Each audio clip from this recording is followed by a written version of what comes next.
Interesante, vamos a desarrollarlo, es una neuromielitis. Entonces, la discusión de este caso es una paciente mujer de 57 años, de raza mestiza, que procede de Lima y tiene como antecedentes de importancia hipertensión arterial, ¿de acuerdo? Y usa como tratamiento enalapril, 20 miligramos al día. Cuando su enfermedad comienza 5 días antes de llegar a la emergencia de la institución. Y esta paciente empieza sus molestias con sensación de cuerpo extraño en la garganta, dolor tipo ardor debajo de los senos, es decir, a nivel del pliegue mamario. Tiene una sensación de opresión en banda debajo de los senos, es decir, del pliegue mamario hasta los pies. Tiene torpeza motora en ambos miembros inferiores y disminución de la agudeza visual en el ojo izquierdo. Inicialmente, visión borrosa en el campo visual superior, seguido de visión borrosa completa. O sea, esa es la descripción del inicio de sus síntomas. ¿Okay? En el relato, la paciente refiere que inicia la enfermedad 5 días antes de su ingreso por emergencia con sensación de cuerpo extraño en la garganta que dificultaba la deglución. Así debuta. 3 días antes, o sea, 2 días después del ingreso, se suma dolor tipo ardor y sensación de opresión en faja desde el pliegue mamario hasta los pies, seguido de adormecimiento en ambos miembros inferiores y torpeza motora para la deambulación. Al día siguiente, 2 días antes de su ingreso, nota o se agrega que veía borroso por el campo visual superior del ojo izquierdo y 2 horas más tarde veía borroso por todo el campo visual. Motivo por el cual es llevada a emergencia para evaluación, donde indican su hospitalización para estudio. Entonces aquí podemos ver que esta es una paciente que empieza a hacer síntomas que van progresando, ¿correcto? Esto es un cuadro evolutivo, ¿sí? Va iniciando con molestias de disconfort para la deglución y luego se le agrega trastornos asociados a un nivel sensitivo en banda y posteriormente se le agrega deterioro del campo visual, ¿ok? En su examen neurológico es un paciente con funciones superiores conservadas. Cuando hablamos de función superior, hablamos de que si el paciente está despierto o no está despierto, si habla o no habla, entiende o no entiende, lee o no lee, escribe o no escribe. Todo eso implica la función superior, que es el punto inicial de la evaluación neurológica. Tiene entonces funciones superiores conservadas, tiene una fase simétrica a nivel de la úvula a nivel de la orofaringe. La úvula es central y su reflejo nauseoso es conservado. Esto se evalúa porque refiere que tenía como disfagia al inicio, ¿no? Respecto a los pares craneales, refiere dolor ocular al movimiento, visión borrosa a cuentadedos en el ojo izquierdo a 8 centímetros y una discromatopsia. Es decir, tiene dolor ocular y tiene problemas con la agudeza visual y a esto se le asocia trastornos en la visión de colores. Esos 3 conceptos me llevan a pensar automáticamente en patología del nervio óptico, ¿sí? No en patología de vía visual, sino patología del nervio óptico. En el fondo de ojo, la papila es pálida, en el nervio, en el lado izquierdo, en la papila del nervio óptico izquierdo. Las pupilas son isocóricas, sin embargo, en la pupila izquierda, esta pupila está desaferentada. Desaferentada significa que como no hay paso del estímulo visual, no hay respuesta, ¿ok? Del reflejo fotomotor. A nivel del movimiento, encontramos que en los miembros superiores tiene una fuerza motora 5 de 5, o sea, es normal y es simétrico. Y en los miembros inferiores tiene una fuerza motora 3 de 5 y es simétrico, o sea, es en ambos lados, en ambas piernas. El tono en miembros superiores está conservado y en los miembros inferiores está disminuido.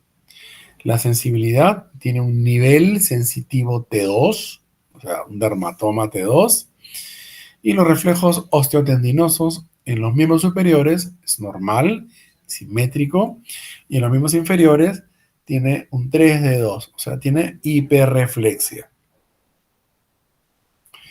Tiene reflejos patológicos, tiene un Hoffman negativo, o sea, reflejo patológico de miembros superiores.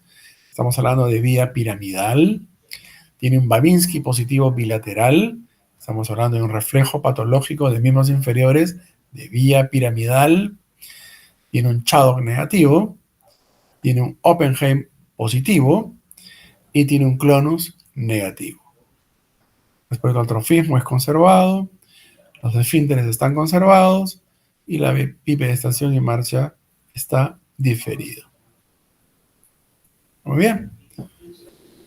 Con toda esta información, tenemos que hacer nuestra disquisición diagnóstica, ¿correcto? Entonces, todos los diagnósticos son sindrómicos, topográficos, nosológicos y etiológicos. El problema es que como no tengo la pantalla abierta, entonces no tengo el nombre de los participantes.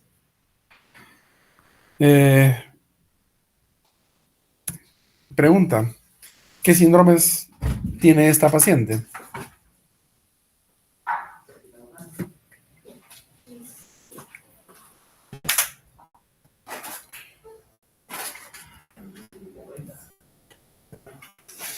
A ver, ¿con quién comienzo?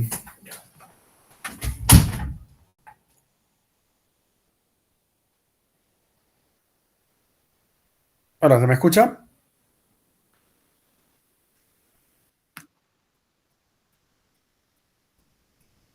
Ahí se ve la pantalla.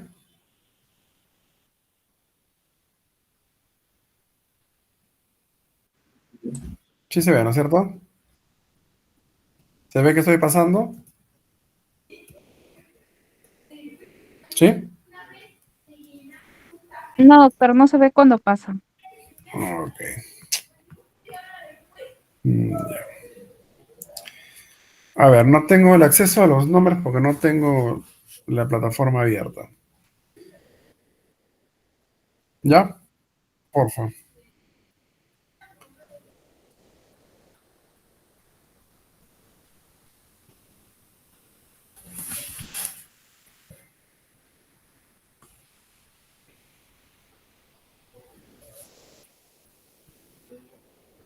Ahí sí se ve las diapos, ¿no?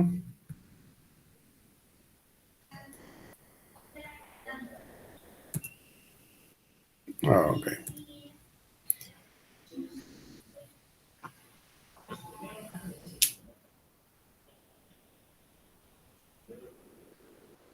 A ver, entonces comenzamos con Ricardo.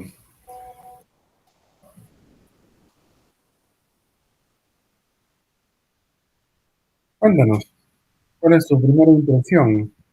¿Cuáles serían los síndromes que has encontrado?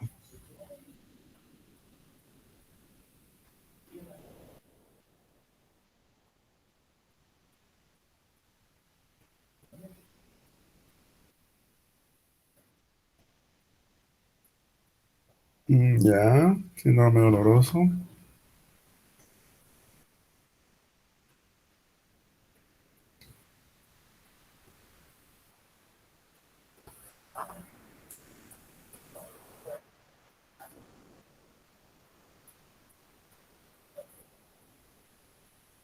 Claro, pero ¿qué síndrome sería? Ya, un síndrome motor. ¿Qué más? Ok, vamos a ver, Gloria Carpio. Sí, doctor.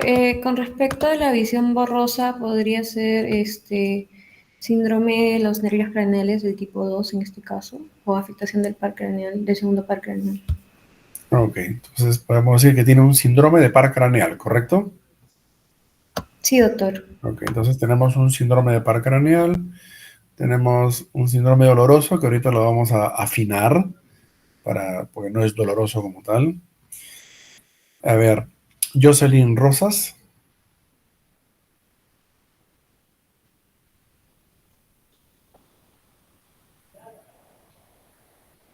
¿Está Jocelyn?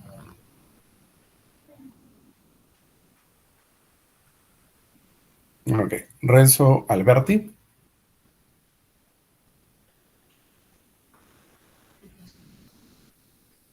Renzo Alberti. Ya va en mi grupo. Sharon Guaya. Sí, doctor, presente. Dime, ¿qué otro síndrome encaja aquí? ¿Qué opinas? Mm, Tu compañero dijo que tenía un síndrome doloroso porque tenía una sensación de banda opresiva que comenzaba a nivel del dermatoma T2 ujú. y que esa molestia se extendía hasta los pies, ¿no? O sea, ahí comienza, pero se va hasta abajo. Y le originaba falta de fuerza, por eso mencionó que tenía un síndrome motor, ok, un síndrome motor deficitario.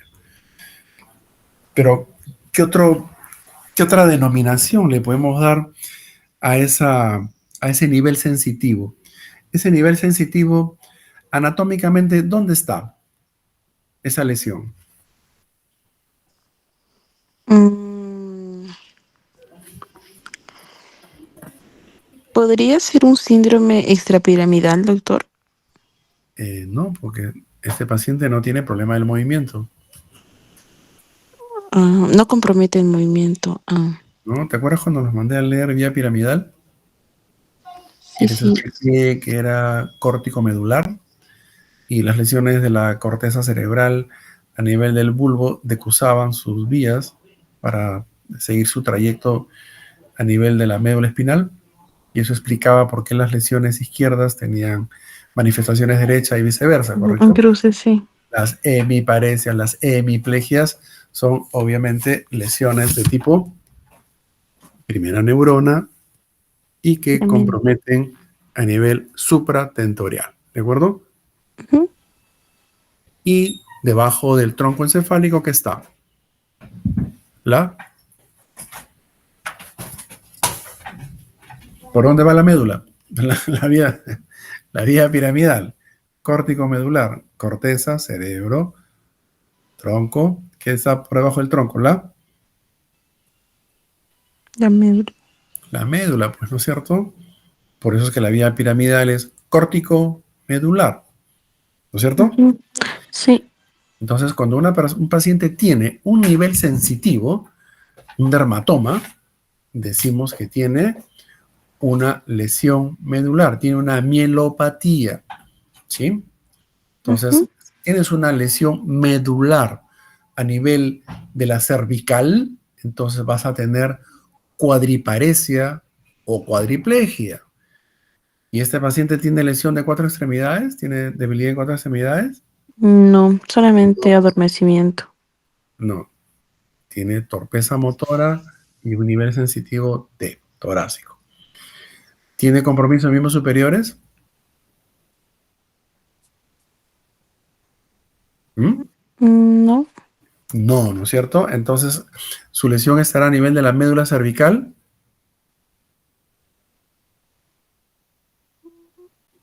Mm, No puedes dudar. sí. Es demasiado obvia la respuesta. Ya, a ver. Miley Vega, Sí, doctor. ¿tú qué opinas? Esta paciente viene por una paraparesia, debilidad de miembros inferiores, y tiene un nivel sensitivo T2. ¿Dónde está su lesión? Digamos, ya los he orientado para ubicarnos en la médula espinal. Tiene una mielopatía. ¿Pero a qué nivel? La médula espinal es cervical y dorsal, ¿no es cierto? Porque la médula espinal termina a nivel del cono medular en L1 y L2. Entonces, ¿dónde está su lesión? ¿Cervical, dorsal o en el cono medular?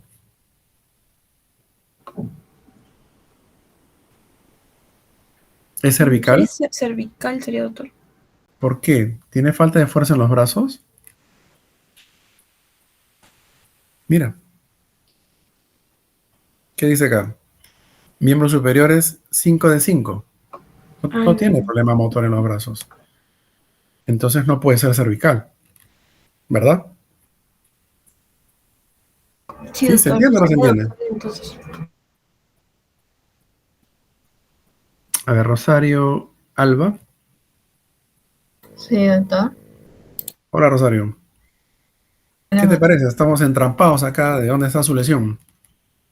Si tienes un nivel T4 es D4 dorsal, y tienes una paraparesia, ¿dónde está su lesión?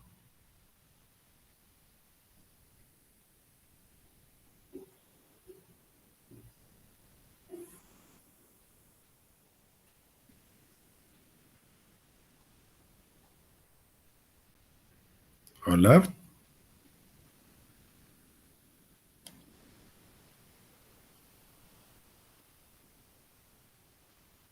Hola, ¿se escuchó la pregunta? Sí, doctor. No, no, no ¿Pasas o sé, no pasas? paso. Pasa. Ok. Marjorie Ruiz, Sí, doctor. En la zona dorsal. en la zona dorsal. ¿Por qué? Aclárale a tus compañeros por qué. Justamente ahí menciona que miembros inferiores tiene 3 de 5. Ya tienes una paraparesia, ¿no es cierto? Sí. Y en los miembros superiores es normal. Entonces no puede ser cuello, no puede ser cervical. Si fuera cervical tendría cuadriparesia, cuadriplegia, ¿no es cierto? ¿Y qué más te dice? ¿Qué dice en la sensibilidad? Acá está la diapositiva. ¿Qué dice la sensibilidad? ¿Dónde está el nivel? Hipoestesia nivel T2. T2. Entonces, ¿dónde está su lesión? En la médula espinal. ¿A qué nivel? T tiene 12 segmentos. ¿En qué nivel está su lesión?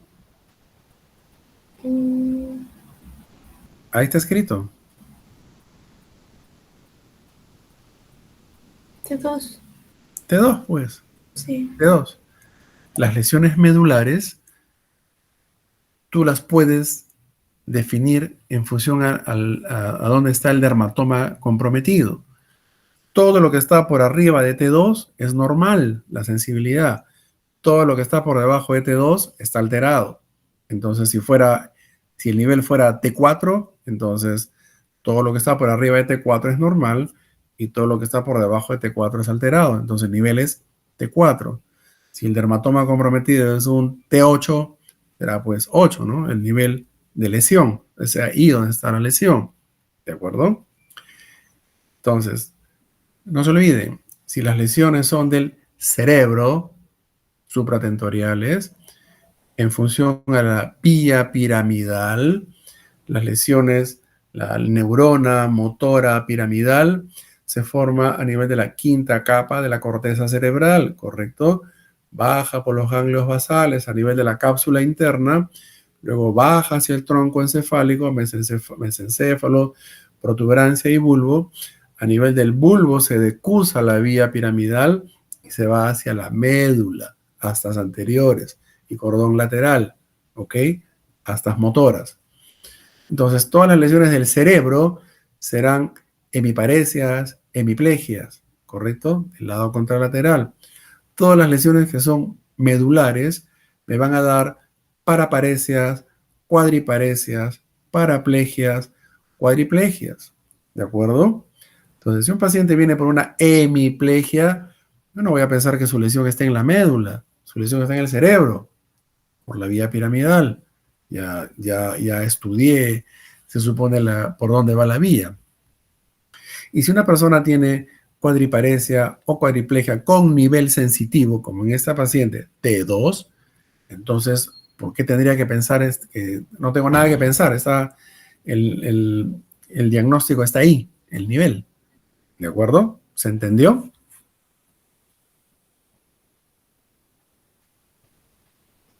¿Se entendió?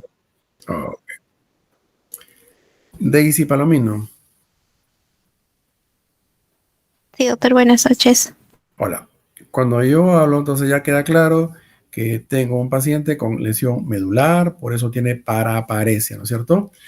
Y les he mencionado que la vía piramidal, ustedes no pueden pasar por neurología y no saber vía piramidal. Entonces, si yo tengo signos piramidales, ¿me podrías mencionar tú cuáles son los signos piramidales o lesión de primera neurona?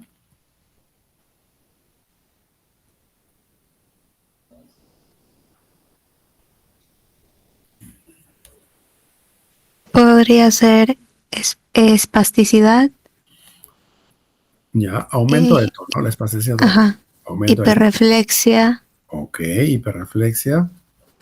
podría presentar déficit motores específicos. Ok, un déficit focal. Aquí estaría también el signo de Babinski. Ok, los reflejos patológicos. Hoffman para Ajá. las manos, Babinski para los pies. Y no arrojar más, doctor. Acá dice, mira, reflejos patológicos. Los hemos Ya. buscado. Hoffman, Babinski, Clonus. Tado, Oppenheim y Clonus. ¿Ok? Entonces, de estos, este paciente, Hoffman es negativo. Claro, pues tiene que ser negativo porque Hoffman es lesión de vía piramidal de miembro superior. ¿De acuerdo? Si su lesión fuera cervical, tendría cuadriparesia o cuadriplegia, y sí tendría lesión piramidal, o sea, lesión de reflejo patológico del miembro superior, ¿ok? Tendría un Hoffman positivo. No lo tiene porque no tiene lesión en miembros superiores. El Babinski sí es positivo, porque el Babinski está por debajo de su lesión. Es un T2. Babinski es pies, entonces tiene que estar positivo. El Chaddock tiene que ser negativo, ¿ok? Es percutir el lado cubital de la muñeca para que se produzca flexión de la misma y los dedos se abran en abanico. Tiene que ser negativo porque obviamente estamos en miembro superior. Es un reflejo patológico del miembro superior. El Oppenheim es un sucedáneo de Babinski. Es discurrir los dedos por la canilla de arriba hacia abajo y se va a generar un Babinski, ¿ok? Es un sucedáneo de Babinski. Entonces tienes Babinski positivo, Oppenheim positivo. El Clonus también es un signo piramidal. En este caso es negativo. No tienes por qué tener todos los signos positivos. ¿Estamos? Entonces, ahora sí se entiende por qué tiene signos piramidales, porque tiene lesión de vía piramidal, porque la vía piramidal va desde la corteza cerebral hasta la médula espinal. Cualquier lesión a esos niveles córtico-medular me va a producir signos piramidales. Estoy en la médula espinal y está pasando mi vía piramidal, por eso es que tiene signos piramidales, ¿ok? Entonces, ¿podría decir que tiene un síndrome piramidal? Leslie Barazorda.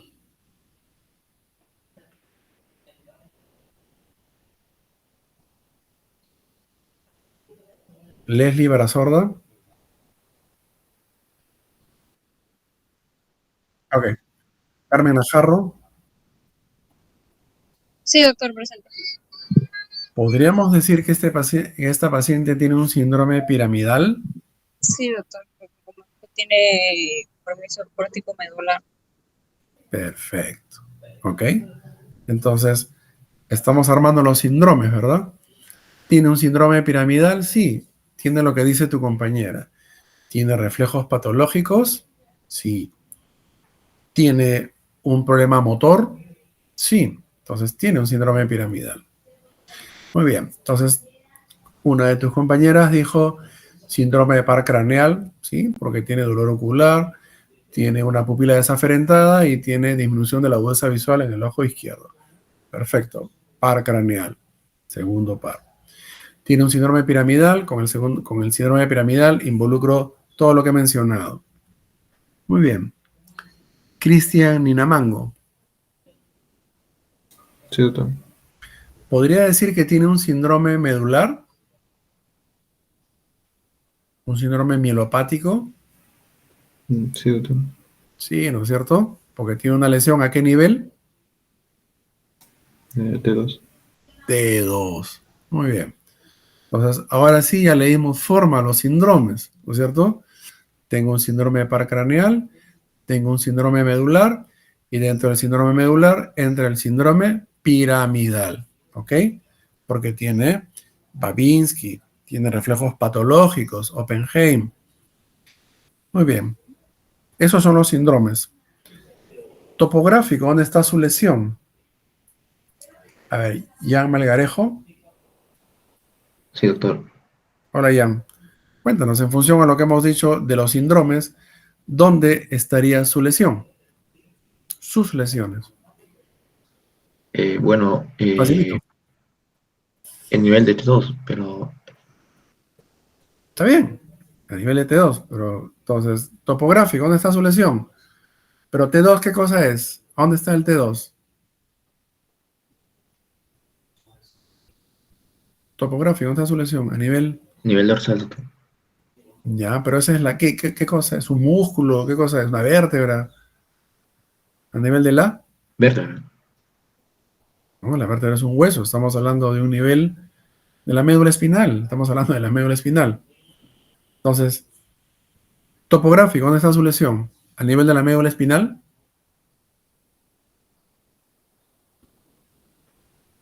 Sí, doctor.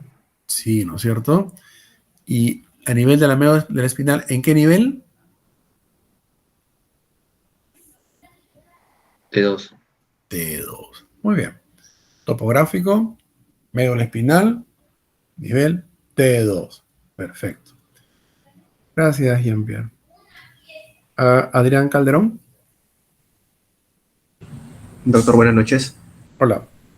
¿Dónde más está su lesión? ¿Qué otro problema tiene? Tiene también un problema ocular, doctor. Ok. Entonces, ¿dónde más está su lesión? ¿A nivel? A nivel del nervio óptico, doctor. No. ¿Cómo se llama ese par craneal? ¿Qué par craneal es?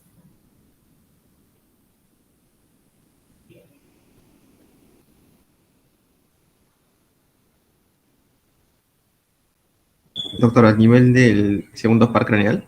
Correcto, ¿cierto? ¿Dónde está su segundo nivel de lesión? En el segundo nervio craneal. ¿Derecho o izquierdo? En el izquierdo, doctor. Izquierdo. Muy bien. Ya hemos llegado a su topografía.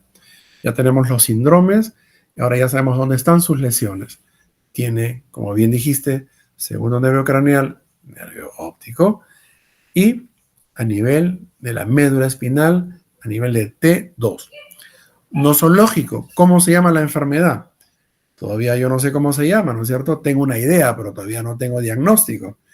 Entonces, para eso tengo que hacer un plan de trabajo. Y el plan de trabajo es el que lo voy a plantear en función a lo que quiero buscar, ¿no es cierto? Si tengo una ciática, bueno, haré una resonancia y una electromiografía, ¿no? Acá tengo lesión de nervio óptico y lesión de la médula. Entonces, me tengo que enfocar qué cosa voy a pedir.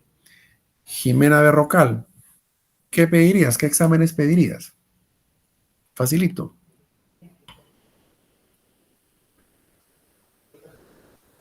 Sí, doctor, buenas noches. Me pediría un examen de fondo de ojo. Ok, un fondo de ojo, está bien. ¿Por qué le pedirías el fondo de ojo? Para evaluar su papila y su retina y los vasos. Correcto. La retina no. La papila del nervio óptico, ¿no es cierto? Porque clínicamente se comporta como una neuritis óptica, ¿cierto? Entonces quiero ver cómo está la papila del nervio óptico. Está muy bien. Gracias. Gloria Carpio, ¿qué más le pides? ¿Cómo más evalúo lo que estoy planteando como diagnóstico?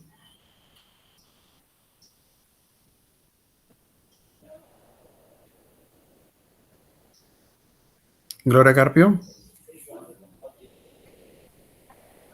Una electromiografía podría ser. Una electromiografía. La electromiografía es un estudio neurofisiológico que me sirve para evaluar radiculopatías, polineuropatías, es decir, patología de segunda neurona. ¿Y estamos en primera o segunda neurona? La clínica de este paciente. Es primera, doctor, disculpe. Primera, entonces la electromiografía me serviría. No, No, disculpe. ¿verdad? Porque no tiene relación, ¿sí? También lo puedo utilizar para diagnosticar enfermedades neuromusculares, ¿no? Miastenia, por ejemplo. Pero no es el caso, no me sirve. ¿Algún otro estudio le pedirías? Aparte de la electromiografía, que ya sabemos que no va. ¿La tomografía podría ser para el nervio óptico? Una tomografía de nervio óptico. De colon. O sea, un OCT. Un OCT. Ya. O muy específico. No, porque tengo que mirar más. O sea, de repente el OCT se lo pide el oftalmólogo, porque está más ligado a su especialidad. Pero yo como neurólogo tengo que pensar un poco más amplio. ¿Qué le pedirías? ¿Le pedirías un estudio de imágenes? Sí, para Sí, ¿no es poder cierto? evaluar el cerebro. Perfecto. ¿Y qué examen le pedirías? ¿Una resonancia o una tomografía?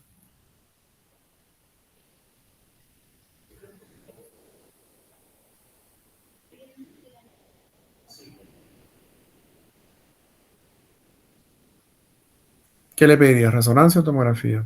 Tomografía, doctor. Tomografía. Si tú quieres ver estructuras que representan la mielina, ¿ok? La tomografía no te va a servir. ¿De acuerdo? La resonancia es el estudio de elección, porque lo que tú quieres buscar son lesiones de sustancia blanca. El nervio óptico es sustancia blanca. La médula espinal es sustancia blanca.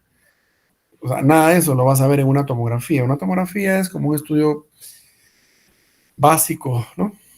Como un pantallazo de lo que quieras ver, pero en este caso no te sirve. Si no es tomografía, ¿qué le pedirías? Resonancia magnética, entonces. Una resonancia, ¿correcto? ¿De dónde? ¿De qué le pides?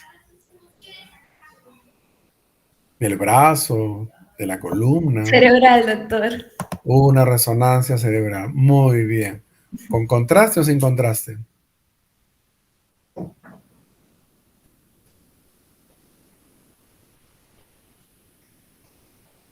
Con contraste, doctor.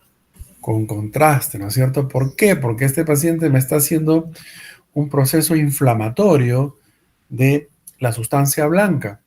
Entonces, tengo que estudiarlo mediante un examen que me permita visualizar de manera detallada el encéfalo, las órbitas, el nervio óptico, y obviamente le tengo que meter contraste para que me permita visualizar de manera correcta y ver si capta o no capta contraste, o si realza o no realza contraste las estructuras que estamos estudiando. Gracias.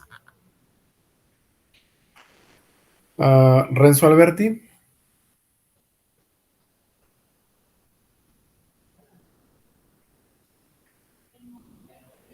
Renzo Alberti. Ok. Sharon Guaya.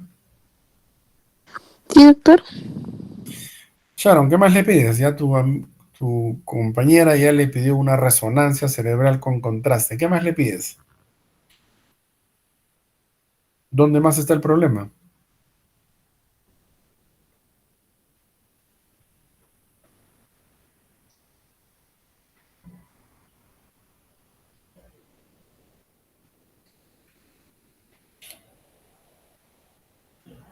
¿Dónde más está el problema? Uno es en el nervio óptico y el otro, ¿dónde está? ¿A nivel de A nivel de la columna. de la médula espinal, ¿no es De la cierto? médula. ¿A nivel cervical, dorsal o lumbar? Dorsal. Dorsal. Entonces, ¿qué le pedirías? ¿Un examen radiológico de la columna dorsal para ver la médula? Sí, para ver si hay compresión. Correcto. O inflamación, ¿no? Ujú. Y le pedirías una resonancia de la columna dorsal con contraste o sin contraste. Con contraste. Con contraste, ¿no es cierto? Muy bien. Perfecto. ¿Algún otro estudio le pedirían? ¿De qué otra manera puedo evaluarla desde el punto de vista fisiológico el nervio óptico? Miley Vega.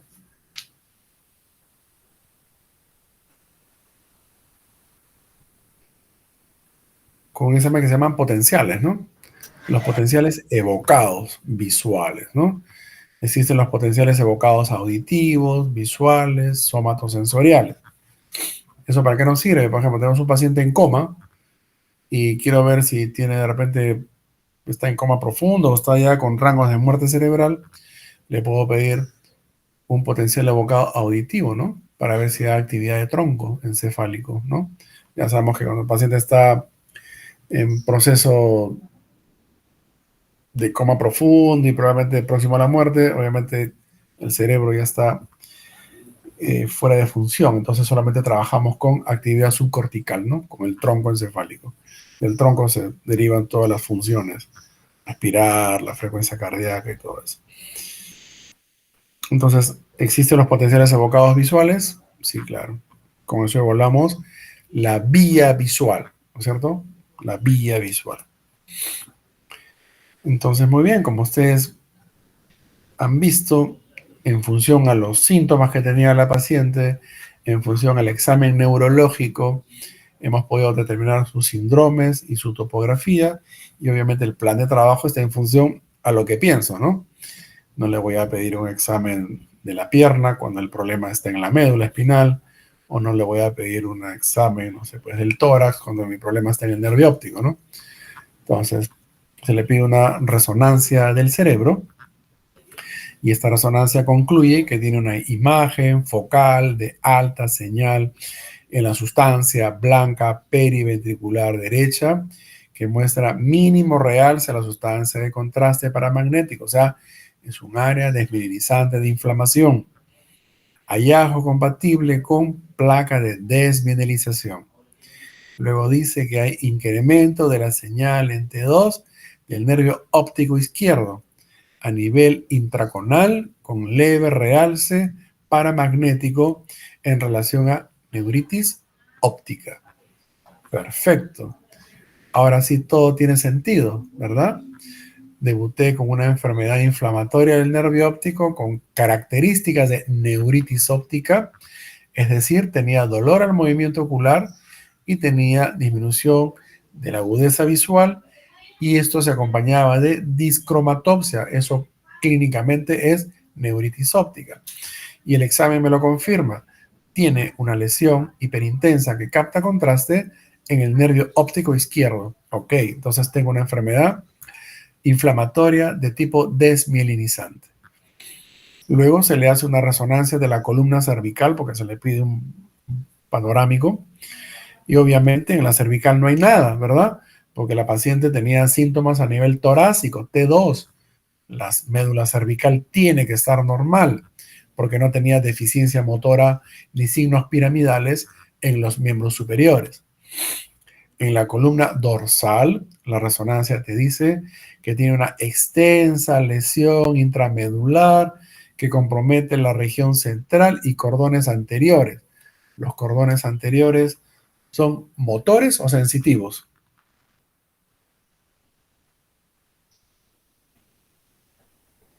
Motores.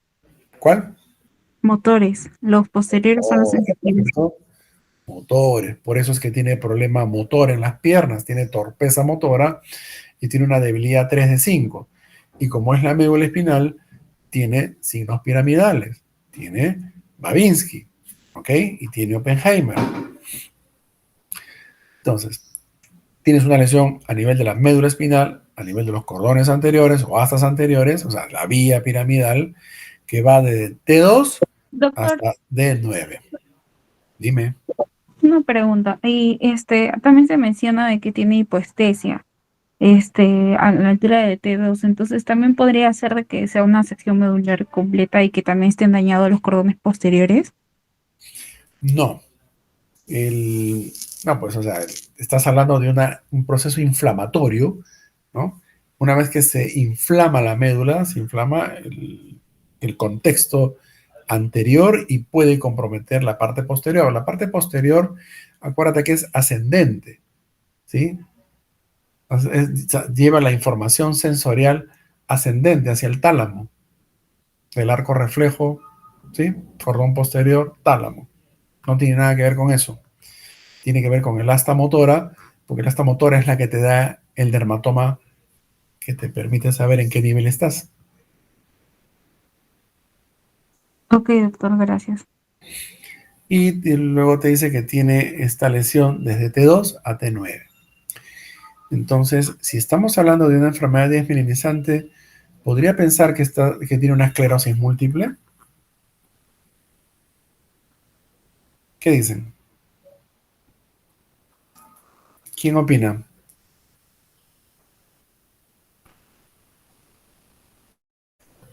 Porque tanto en la resonancia cerebral como en la resonancia dorsal hablamos de trastorno desmelinizante.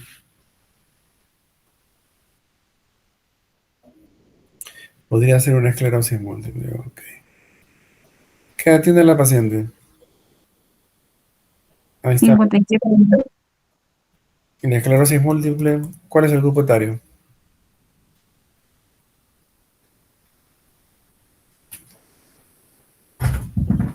La M tiene por grupo etario gente joven, ¿sí?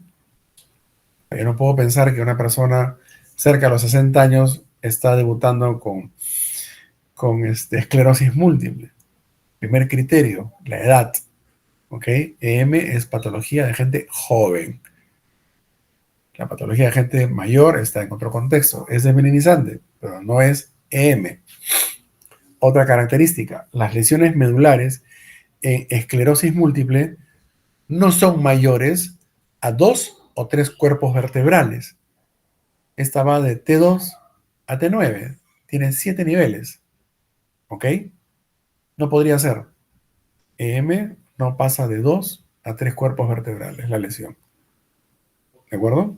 O sea, radiológicamente no lo es. Y por el grupo etario tampoco. Y como existe un síndrome, ¿sí?, donde se compromete el nervio óptico y la médula espinal, entonces, que es la neuromielitis óptica, entonces obviamente para el que está evaluando el caso, esa es una posibilidad. Entonces obviamente cumple con lo que ustedes han pedido, que es el estudio de resonancia cerebral, resonancia de la columna para ver la médula, pero también le pide obviamente anticuerpos anti-aquaporina 4 y anticuerpos anti-MOG. ¿Ok? ¿Qué cosa es la aquaporina 4? La aquaporina 4 es justamente el anticuerpo que está presente en la neuromielitis óptica o enfermedad de Vick. ¿Ok?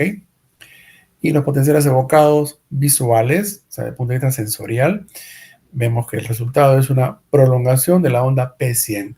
O sea, la transmisión nerviosa que va por el nervio óptico está totalmente enlentecida por la desmelinización. Por eso es que está la pupila desaferentada. Tratamiento es una enfermedad inmunológica, es una enfermedad que compromete sustancia blanca. Entonces, obviamente, el tratamiento está orientado a altas dosis de esteroides, ¿no? Utilizamos metiprenisolona, dosis de 1 gramo día, por 3 a 5 días. Si vemos que no hay mejoría clínica, hacemos plasmaféresis para eliminar los anticuerpos que están comprometiendo estos anticuerpos anti-MOG o aquaporina 4, que son los que están originando la lesión. Y una vez que el paciente está estabilizado, van a la casa con tratamiento corticoide, con prednisona a dosis de 50 por día, la azatiropina, que es un inmunosupresor. Recuerden que esto es un trastorno de etiología autoinmune, entonces usamos un inmunosupresor que es la azatiropina, y obviamente utilizamos un anticuerpo monoclonal anti-CD20, que es el rituximab. En esta imagen está representada una resonancia cerebral, donde se puede ver que en el nervio óptico izquierdo hay una hipercaptación, está brilloso, está blanco, y eso te denota inflamación. Y en el corte coronal vemos que el nervio óptico izquierdo está más hiperintenso que el nervio óptico del lado derecho. ¿Sí? ¿Se nota? Sí, doctor. Ok, entonces es una hipercaptación del nervio óptico compatible con neuritis óptica. Y vemos una lesión a nivel de la médula espinal, una lesión amplia, ¿correcto? Una lesión extensa que va de T2 hasta T9. O sea, esto imposible que pudiera una enfermedad desmielinizante, pero del tipo esclerosis múltiple. Recuerden, esclerosis múltiple es enfermedad desmielinizante de etiología autoinmune de gente joven, más frecuente en mujeres que en varones, ¿ok? Y las enfermedades desmielinizantes en grupos etarios por arriba de los 50 están en otro grupo. No lo pensaría que tiene esclerosis múltiple. ¿De acuerdo? Ahora sí ya puedo cerrar mi diagnóstico, ¿verdad? A ver, Alejandra Alonso.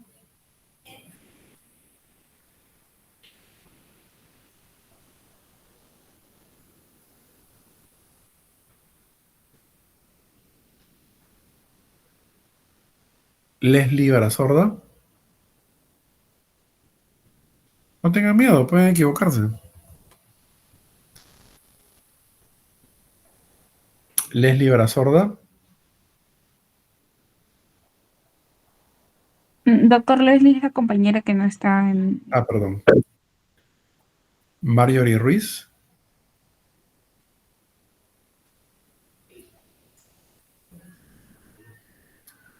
Marjorie Ruiz.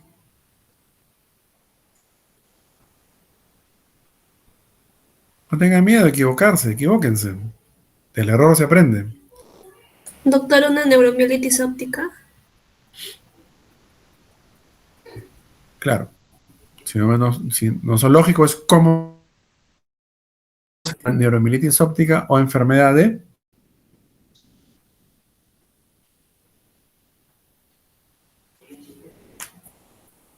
O enfermedad de... Síndrome de David.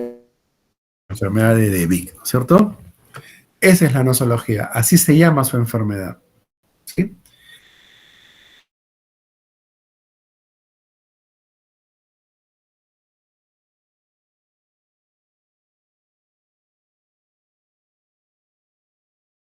puede ser infecciosa, neoplásica. ¿Es inmunitaria, doctor?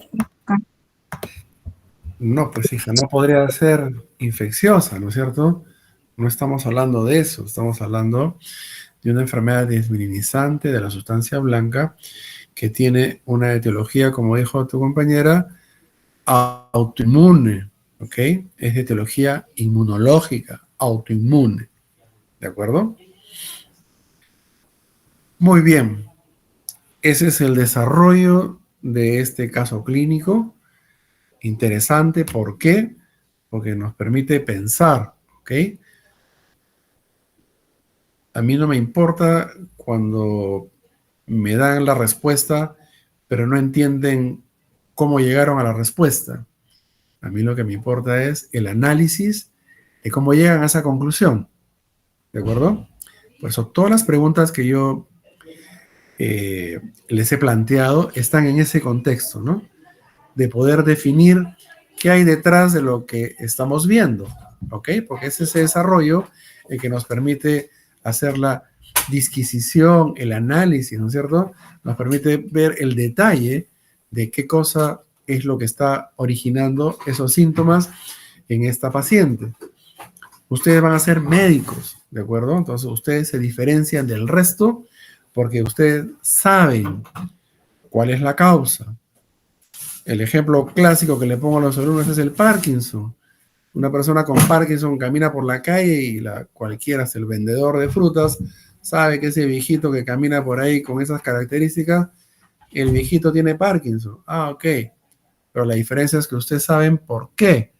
Ustedes saben cuál es el problema que origina fisiológicamente y fisiopatológicamente para que esa persona termine con esos cuadros de rigidez, bradicinesia, temblor de reposo y todo lo que implica la enfermedad.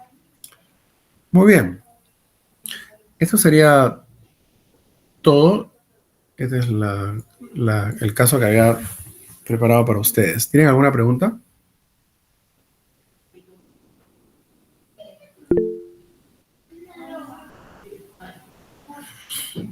No tengo pantalla, así que pregúntamelo en físico, en verbal. ¿Tienen alguna pregunta?